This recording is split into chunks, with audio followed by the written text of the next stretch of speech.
You're watching The Breakfast Club. Morning, everybody. It's DJ MV Angela Yee, Charlamagne the Guy. We are The Breakfast Club. We got some special guests in the building. Yes, sir. We all know Big U. Welcome, Big U. Neighborhood, what's happening with it? And you got some special guests. You got your artists with you as well. You want to introduce them to us? Yeah, this is OSB. OSBS. I don't know if we can say the last part. Go ahead. Oh, on some bullshit. On some bullshit. Well, salute to Big U, man. Big U, your reputation precedes you, but who exactly is Big U for the people who don't know? Oh, man. I mean, I raised from the West Coast, you know what I mean? From South Central LA. Went through all the bull crap that most everybody went through. Prison, streets, you know, shot 7 times, did all of the drama. Then now really I like to pride myself on somebody who changed in the community. You know what I mean? And somebody, I think I'm doing a lot to try to change my legacy. You know what I mean? Mm-hmm. Now, what was that change that you wanted? Because we've all heard stories of Big U. So when was the change you said I want to do for better and change that? Well, I can say what the biggest thing I would like to celebrate is the fact that up until today, Los Angeles, California is the safest it's been since 1967. We have the gang violence in Los Angeles the lowest it's been since 1967. It's like an 81% decrease over the 15 years that I've been home. Mm-hmm. And so I have one of the many gang intervention contracts that the mayor's office does. But what I did was I changed the way the program was ran. Mm-hmm. So I hired Bloods and Crips and guys from enemy sets, and then we kind of changed the way the format was used. And then bringing respected guys from different neighborhoods was able to, you know, mirror that. And then when I came out with Nipsey, my main thing was to destroy the color line. Because while I was in prison and I was thinking about what I was going to do when I was coming home, I was doing 3 years. I did 3 years and 9 months in the SHU. So getting out the SHU, I was 21 days before I came home. So I already wrote a program out. But I knew the problem is the colors. Mm-hmm. So, you know, you see red, you see blue, dudes immediately going crazy. So when we came out with Nipsey, you see Nipsey wear a lot of red. So it was the first time a Crip was able to push that red line like we was doing it. And it kind of killed a lot of the stress that was going to L.A. And where our neighborhood sits, we closer to Hollywood than most gangs. Mm-hmm. Compton is miles away. Long Beach is a long ways from where we are. So you're going to see 60s in Hollywood more than you're going to see any other gang. Mm-hmm. And then because of the violence that we were known for, I think when I came home, I kind of just brought a level head to the streets. Now, it's interesting you say that, too. Just people always talk about the negative that gangs bring, but why are gangs good for the ecosystem? Well, or are they?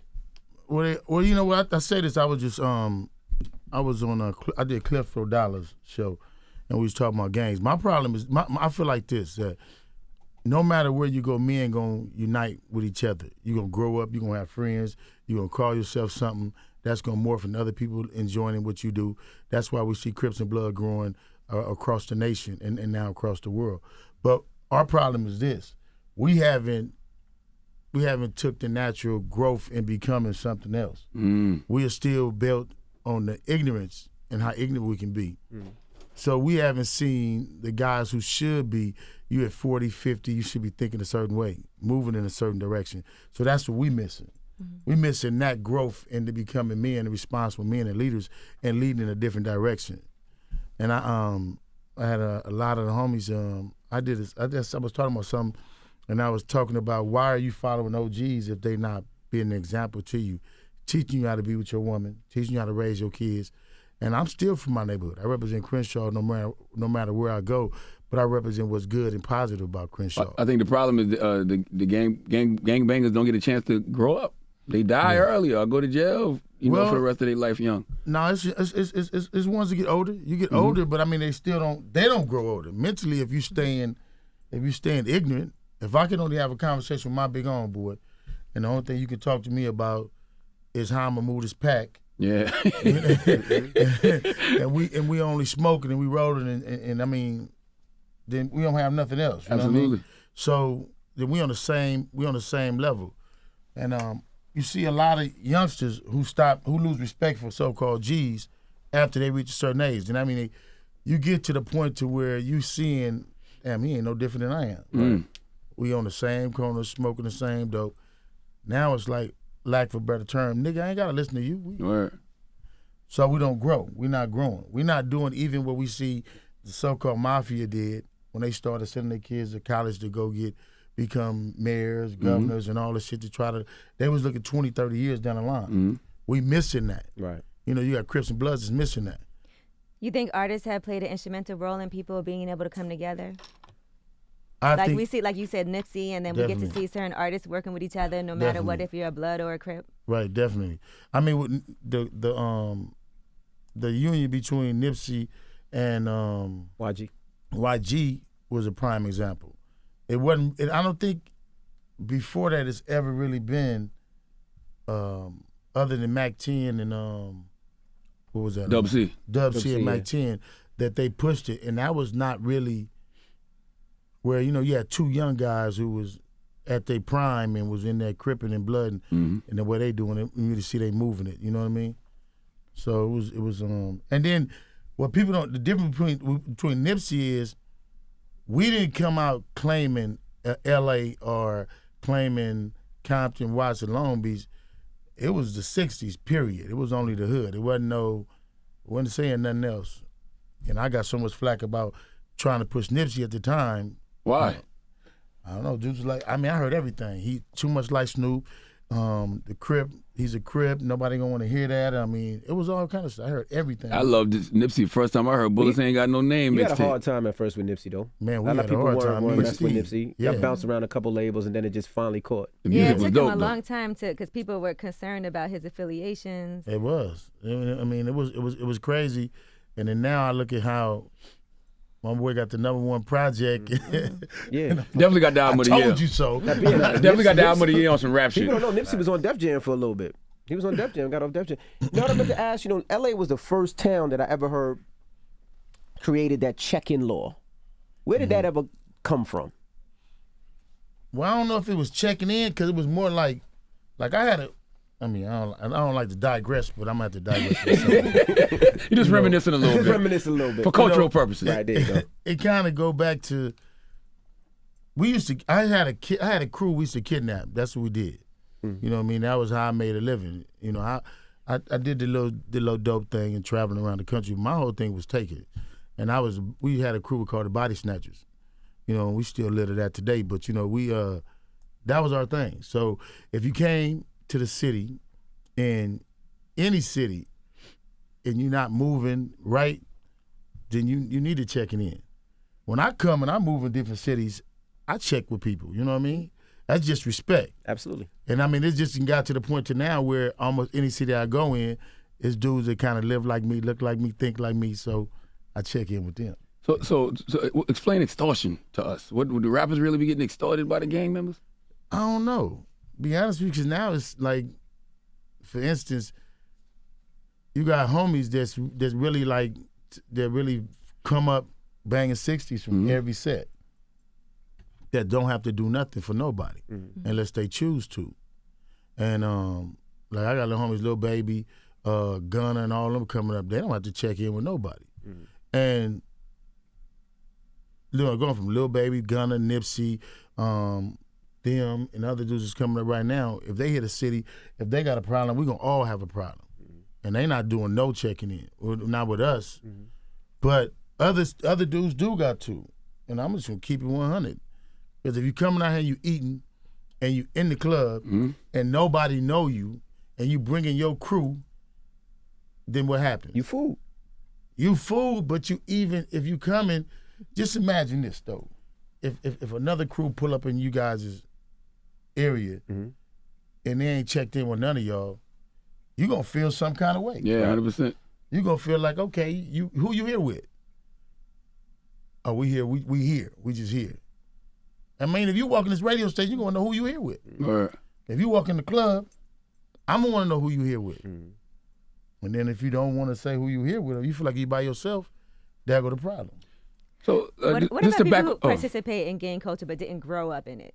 Like That's they weird start to me. claiming, a certain set, and then you're like, I don't know. You wait till 25 to start banging. Well, that's still kind of weird to me. You know what I mean? I feel like everybody don't have to be a gunner. Everybody don't have to sell dope. I mean, if you want to progress, but when you get to the point to where your motivation is just to feed off of that, then that becomes weird. You know what I mean? But it's difficult, you know why? And I say this all the time. It became cool to be associated with a color. So a lot of rappers started to do it. Now kids are following that, and they're wearing colors, and they have no idea why. Yeah, it almost seemed like a gimmick. Yeah, like when Fat Joe said B2K Crip walking, like that's what's up. Like that's what it was for real. Nah, I was in prison when that was going on. And I was like, nah. Because, I guess what my mom would tell you, to me, the homies on the red side and that they culture go all the way back, period. And on the blue side, you ain't gonna do that. Like, it's some cat that did some weird shit, and you talking about you on the blue side, you need to be disciplined, period, point blank. The gang culture started with the Cripping, period. It's more violence with claiming to be a Crip than it is with being a Blood, because so many Crips fight each other. So it's more of a test. You're gonna get tested more being a Crip than you're gonna be a Blood. And that's why you see a lot of the stuff that's going on with Tekashi 6ix9ine, because he know who to go at. And that thing with him and YG and all them is, it's like they thing. But in our family, we ain't gonna do all that. Is it easier to become a Blood? Or? Shit, I guess. It look like you can just pay a fee. Get you a hit song and get you a rag. I don't know. So who handles that though? Like, it's like I ask the homies that all the time. I ask them all the time. All the ones I know. I mean, I ask them all the time. I ask them all the time. And I think too that with respect to the ones I know growing up, the ones who I know really believe it, they don't like it. Mm-hmm. But they don't want to be bullies at the same time too. It's all like you growing in the manhood, but you don't want to be dealing with no kids and telling no kids he can't do this and doing that. Right. And you trying to raise your own kids in a certain way, so you in an oxymoron. You don't want to be like, I don't know Crippin' and Blood shit, but I still don't like how you carrying it. Mm-hmm. So do I go risk my life to chase this dude down and make him do it right? You know what I mean? So it's kind of like you caught in that. Yeah. And then like I said, with us, how we came up and how I'm trying to move in a whole different light and really just advance our culture and give our kids something to look up to. I still see, and there's some things we're just not going to accept either, though. And it's not going to happen because it's where we grew up in. When you just to go back real quick, I don't want you to digress too much, but when y'all used to snatch a body back in the day, how y'all bring it back? They bring it back. So when you're gone, you're gone? Like, No. If they cooperated, you had some dudes that already knew what it was. Yeah. Just give them their jewelry, give them their money, and then you live. You know what it was. I mean, I'm gonna say this. Anybody can get got. Absolutely. I don't, even me. You know what I mean? So I move differently now with respect to having that knowledge and doing 13 years, right? And that's what I went to prison for. I went to prison for that. We got set up. We ended up kidnapping some undercover police officers and whooping them in the process, and then they ended up catching me and ended up chasing all that stuff. But that was how I lived. Mm-hmm. So I live differently than most other dudes who coming up now who got a bag and now they got 15, 20 dudes who following them and now they got a movement. We really was in the streets grinding, and that was really like my life. Like, you got to go to the bathroom. And I'm like, you know what I'm saying? So when you go to that bathroom, you're going over with only one person. Everybody gonna stay in that section. What I mean? So it was and I mean, it was just ways, and even to this day, just how we moved, how we moved back then, and then it kind of what separated us in LA from everybody else. So, and with respect to today, I see that it's not as serious as most people make it out to be. Like us being the age we are, and knowing 20, 30 years ago, the kids don't know that. Mm-hmm. So in their minds, it's like, it's a Twitter situation. Oh, he put a tweet up, and he said, "Suck my dick and woo-doo, woo-doo." You know what I mean? He ain't doing that to me. I mean, I still gotta. I'm gonna hurt somebody. You know what I mean? The way I thought, I'm not even gonna deal with you. My daddy I'm gonna always make your situation bad. My daddy always tell me when somebody tell you suck your dick, if you tell somebody suck your dick, be ready to die or kill. Exactly. Now, have you ran into any of the artists that y'all kidnapped and seen them later on now that you changed? Have you had those conversations or seen anybody? Man, I used to snatch major dope dealers. Period. That had bags. I ain't wearing no mask. What we was doing, we was trying to be famous. We weren't trying to hide it. We was trying to be famous. So y'all was clout chasing back then? Damn right. We was clout chasing. But we was for real with it. We was writing on the walls like, yeah. And so why though? What was? I mean, because we wanted to. We was at the time we was like the kids doing now. We want you to know, like, this is our city. Like, you know, this is us. But we wasn't really doing. I think you're getting confused. We wasn't doing artists because in my era, artists really wasn't shit. When the artists having no money, right? It was the dope dealers. It was the dudes with the guns and the 15-man crew that we was bagging. Like these artists, like I think at the time it was Ice Cube, LL Cool J, and them getting their chains snatched and all that shit. Them niggas, they had chains. We was getting niggas with bags. Like it was a major difference. There was really some killing gonna go on. Like with these artists, he in our town, he may have a cousin or two that's from LA or a friend or somebody. That really don't mean nothing. Right. You know, like it didn't really, and even in some dudes' minds, it don't mean nothing to today. You know what I mean? It's just about, I already know your money gonna run low in 3 years, and now what you gonna do? Right? Before you went to jail and had to sit down, did you ever think that you would get killed, or did you ever think I've been shot 7 times. Right. Did you I've ever been think shot in robberies. 7 different times? 7 different times. incidents. Oh, you here for a real reason, brother. I've been shot 7 different incidents. Started when I was 14, so that wasn't even a problem. I'm going. You sure you're not Luke Cage, man? You know, were you thinking of a way out though before? I wasn't thinking of. You know what I read Malcolm X. You know how I changed, and it's crazy, and it might sound spooky. I was selling 15. I was taking my pops 15 birds from Minnesota. We used to fly to Minnesota. Then from there, we were moving them all throughout Chicago, St. Louis, and all that. And I read Malcolm X's autobiography by accident. I was going in the store to get a different book, a Louis Lamar book, and it was a counter, and it was this female. She was like, "You need to read that book." And I ended up getting the book. I got both books just because I was getting it because she was telling me to do. We driving, and we taking a long route because we can't go straight from Minnesota straight to Chicago. We want to go the long route because we know how the highway. I make a long story short, I ended up reading the book in 1989. I just had met Corrupt and was signed to Corrupt, and in reading the book, it changed me right there, bro. I cut my Jerry curl off, and I was like, man, I'm gonna stay out here. I stayed in Chicago for like 6 months, and I was on the run for a whole nother case and a shooting, and I ended up staying in Chicago, and just I was going through this little crazy, trying to figure out like my life. You can't read that book and not feel some type of mental evolution. Man, it was the first time I had ever read a book that related to me. I felt like they was talking about me. And I read the book. I stayed out there. I started studying Islam, but I was still so much conflict. So one of my G homeboys got knocked down, and I flew. So all the homies is calling like, bro, you got to come back, and we got to lead this charge. So now I come back. I come back to L.A.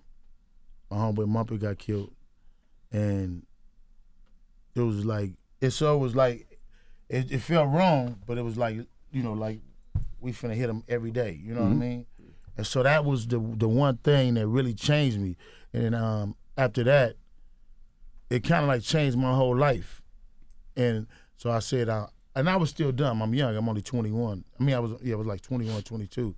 So I'm like, I'm not gonna kidnap black people no more. I'm gonna kill like the other dub dealers. You know what I'm saying? So being young, I'm like, I'm only gonna kidnap these people, that's selling dope to our people, because I didn't know how to do nothing else. Right. You know what I mean? I didn't have nobody in my family. I'm the first generation to even have money. None of my uncles had no money. None of my mothers and none of them.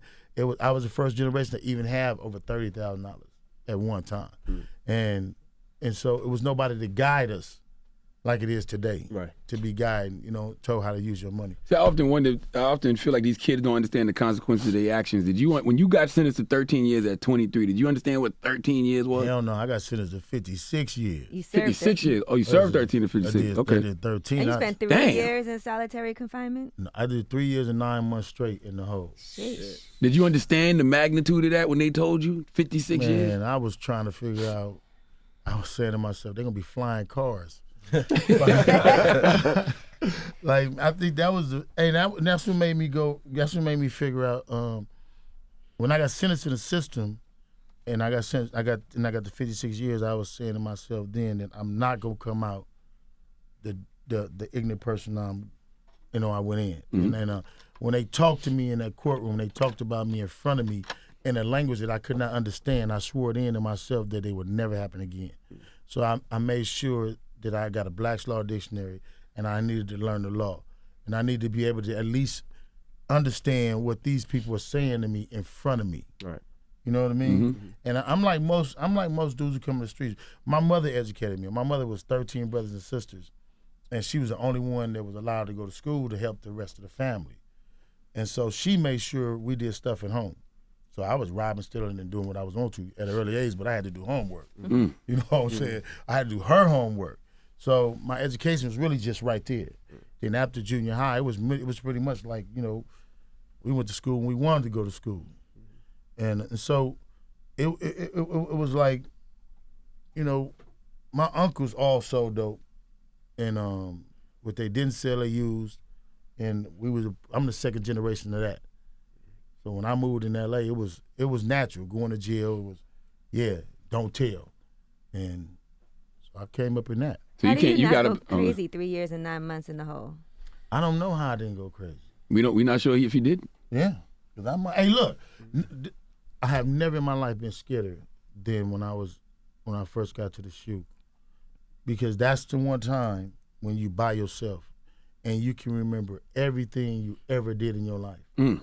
And that's when you see your demons. Like, when you first get there, because I had some assaults on staff. Like, I had some situations on the all staff. Correction officers, right? You beat up some COs. Yeah, pretty much. No, I didn't, but somebody else. There was some situations, you know what I mean? Yeah, right. And I don't know how I got involved in it, but hey, I got charged like everybody else. And they all lived, but I still had those cases.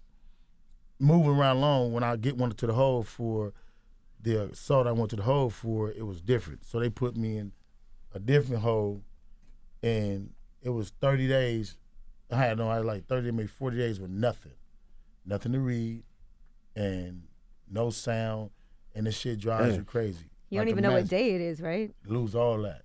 So I started taking milk cartons, and I was making, playing cards off the milk cartons and trying to keep that, and then I used to take, I made puzzles off the napkins.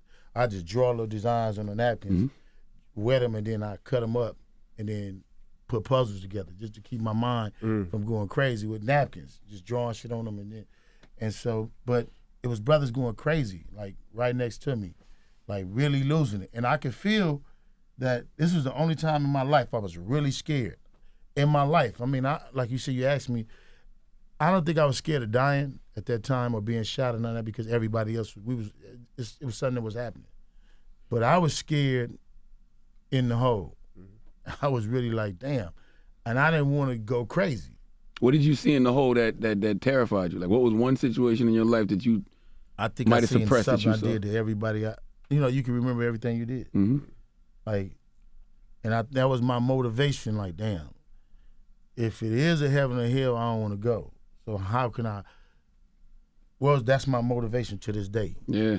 To recorrect or try to do better than what I did before. Because the scary thing to me was you could damn near remember all of the wrong you did. I don't want to go into that, but you know what I mean? Like, and that was scary to me because shit that I had suppressed, didn't remember. Mm-hmm. You know what I mean? And then I was like, I can remember shit when I was 5 years old, getting whoopings and all that, and this shit go crazy. So then you thinking like, am I losing my mind? and you remembering shit, and you remembering faces. Like the kids today do not have no recollection of shit that you did it. It went away. It was like a TV show. It went off. Let's go. But I started remembering that shit, and it's my motivation to this day. Do you ever feel like all the negative you did in your life, you got to do twice as much positive now to counter that? That's why I'm doing it now. Yeah, I feel it.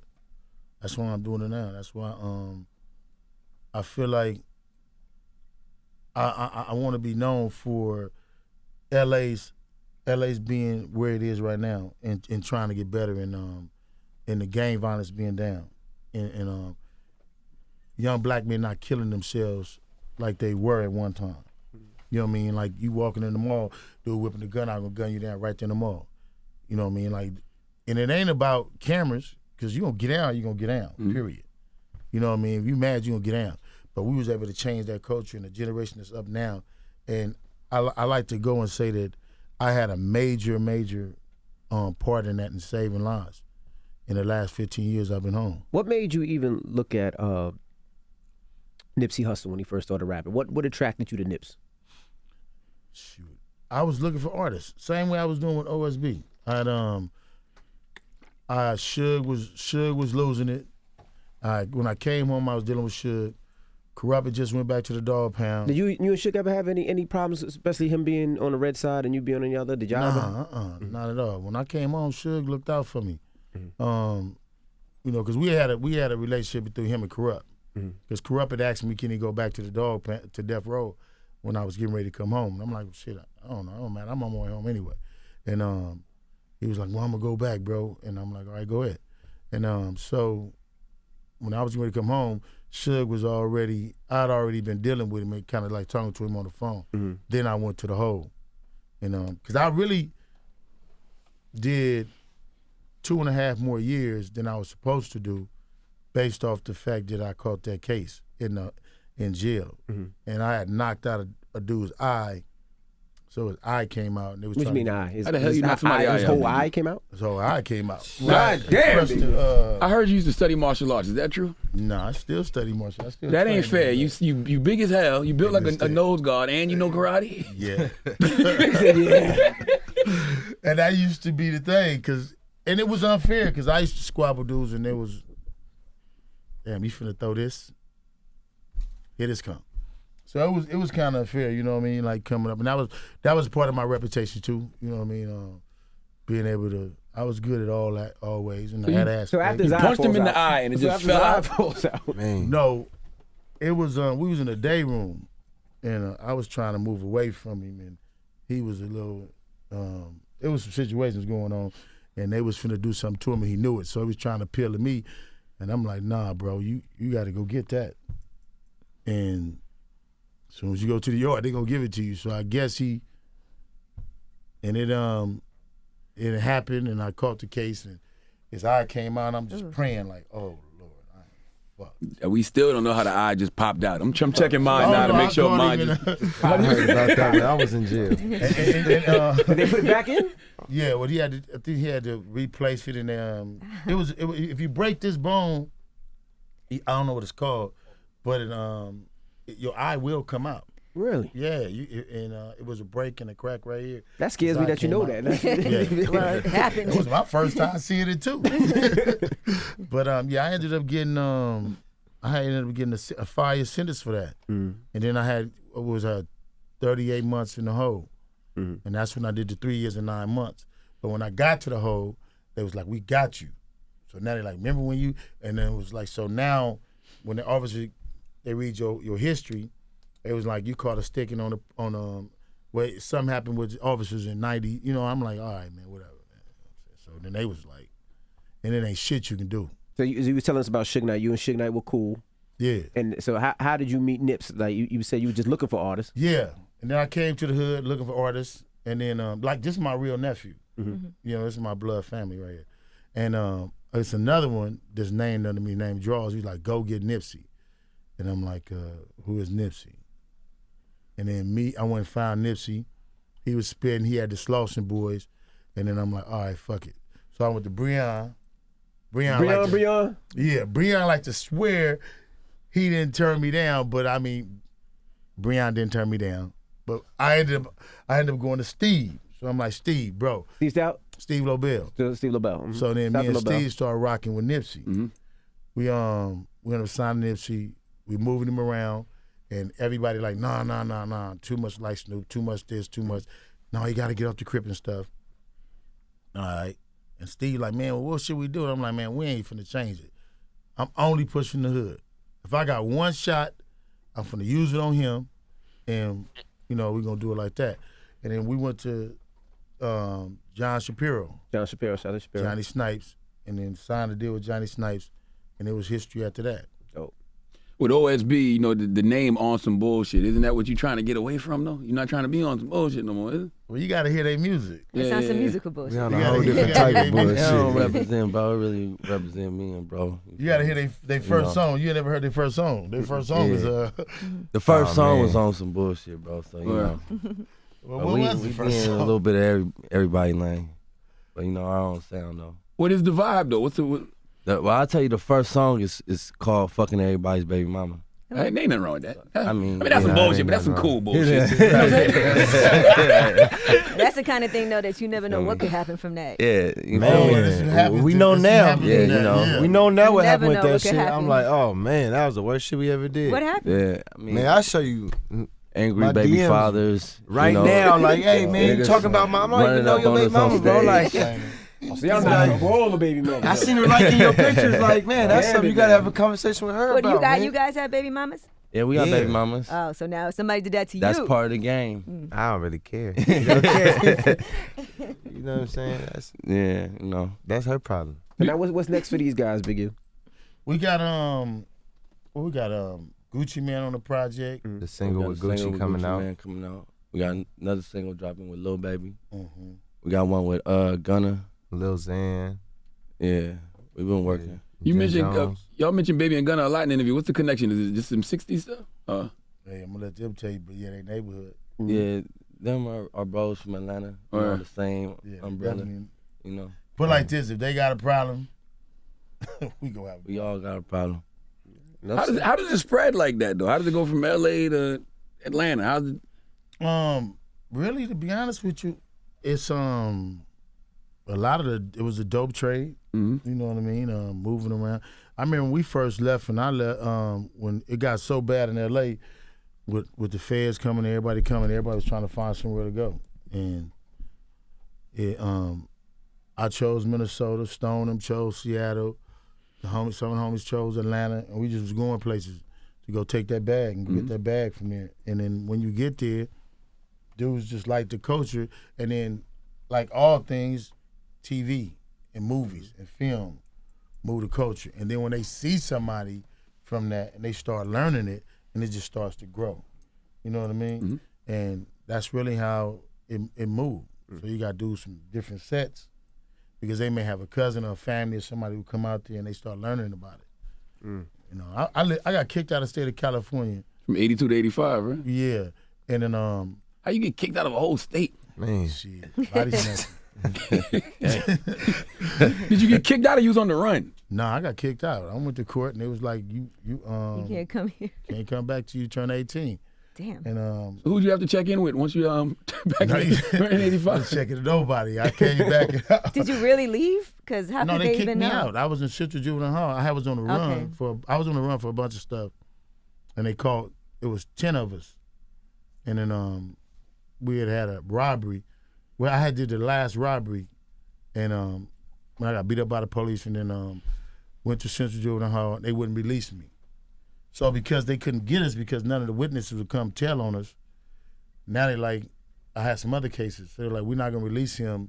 He's either going to go do time, we're going to create it, or they released me to my father in Chicago. This is my first time meeting him when I went to Chicago. So I went to Chicago, and it was like back and forth, and then, you know what I mean? And then I learned how to say heroin and cocaine out there in packs, because we did it differently out in L.A. So, but out there they did it in packs, dime packs, and nickel packs and all that. So then that's when I learned about how dudes were shooting. So it's like education. Wow. Do you ever get out of the gangbang lifestyle? I mean, I'm not gang banging.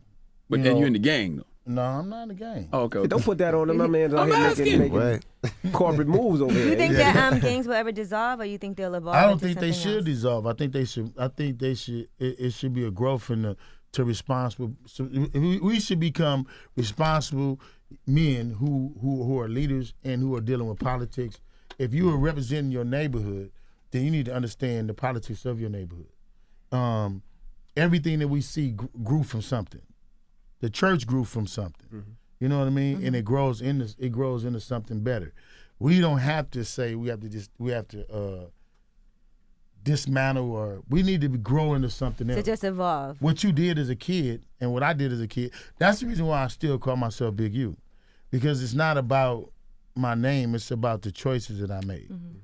It's about the decisions that you make every single day when you're walking out the door. If I walked out the door and if I seen let's say Tekashi 6ix9ine, mm-hmm. I got no problem with that kid. Mm-hmm. I always say on all the interviews, I'm gonna shake his hand and keep on moving, because I see him as a kid who's trying to find and make his way in the world.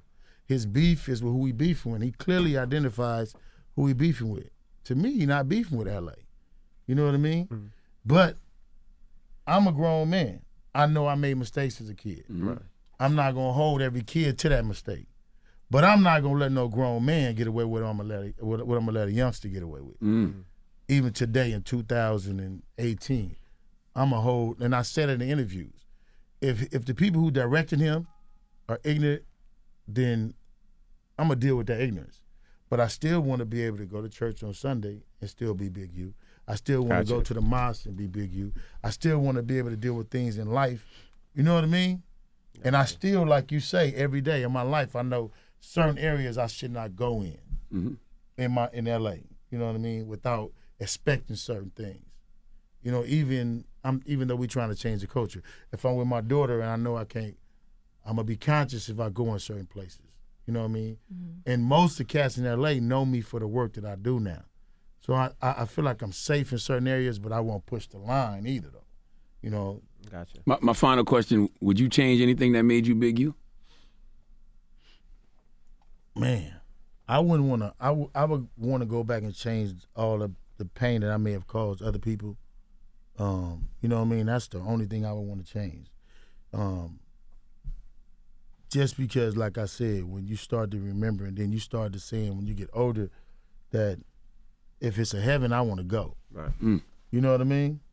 So my work today is about changing and reaching that heaven, you know what I mean? Right. Well, we appreciate you joining us. I just got one other request.